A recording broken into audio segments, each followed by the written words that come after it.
Guys, tignan nyo oh. May mag-ina sa bakura namin. Tignan nyo nakatingin sa camera. Oh, ang nanay nakatingin sa camera. Hi!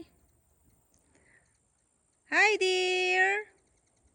Oh, tumitingin sila sa camera. Ang cute oh. Wag tatakbo. Nanginginain sila. Oh, ang cute, diba? Imagine, nasa bakuran nyo lang. Nanginginain ng damo. Oh, ayan. Pupunta na sila dun sa pinaka... Siguro dyan ang bahay nila. Ayan, oh. Oh.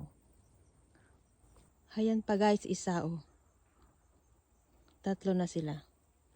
Yung dalawang mag-ina, tumakbo na dun sa